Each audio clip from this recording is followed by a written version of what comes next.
Son günlərdə WhatsApp-da yeni mesaj növləri yayılıb. Tətbiqin özünün göndərdiyi mesaj formasında insanlar digər şəxsə mesaj göndərə bilir. Mesajda vurğulanır ki, siz cinayət qruplarına daxil olduğunuz üçün müvəqqəti olaraq WhatsApp-a girişiniz qadağan edilib. İstifadəçi Daxili İşlər Nazirliyi və Azərbaycan polisinin nəzarəti altında olacaq. Və ya bildirilir ki, bu söhbət mediası və mesajları Daxili İşlər Nazirliyinin tələbi ilə məhkəmə prosesi məqsədi ilə nəzarətə alınıb. Təbiidir ki, aparılan maarifləndirmə işləri nəticəsində insanlar rəqəmsal fırıldaqçılıq hallarına qarşı məlumatlı və hazırlıqlı olsalar da, yaxınları və tanışları onlara zarafat məqsədi ilə bu tip mesajlar göndərdikdə yenə də təşvişə düşürlər. İnsanlara göndərilən mesajlarla bağlı Daxili İşlər Nazirliyinə sorğu göndərdik.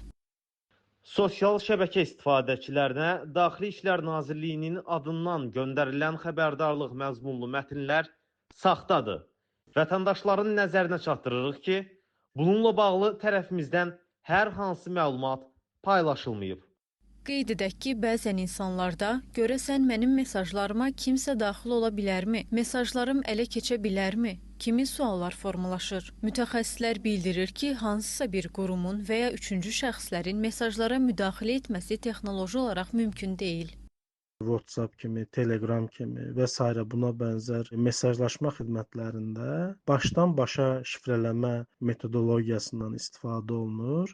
IS-256 deyilən, yəni mesajlar bir şəxsdən digər şəxslərə kriptoqrafik, yəni şifrələnmiş şəkildə göndərilir. Yəni hansısa bir qurumun, hansısa bir şəxsin və üçüncü şəxslərin bu mesajlara müdaxilə edə bilməsi mümkün deyil. Lap deyək ki, iki nəfər arasındakı danışıqlara və ya müxtəlif şəxslər arasındakı danışıqların hansısa bir kommunikasiya xəttinə digər şəxslər qoşuldu. Yenə də həmin şəxslər arasında ancaq kriptoqrafik mesajların bir-birlərinə ötürülməsini görə bilərlər. Bu mesajların oxunması mümkünsüzdür. Ancaq o halda ki, insanlar, şəxslər öz mobil telefonlarına qeyri-qanuni proqramlar yazmayıblar.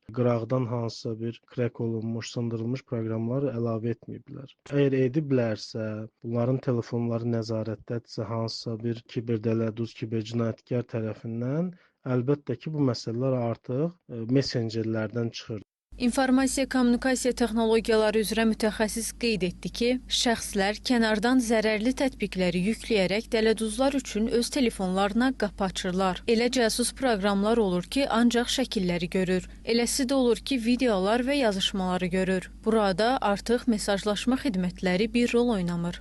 Nuray Qədirli, APTV.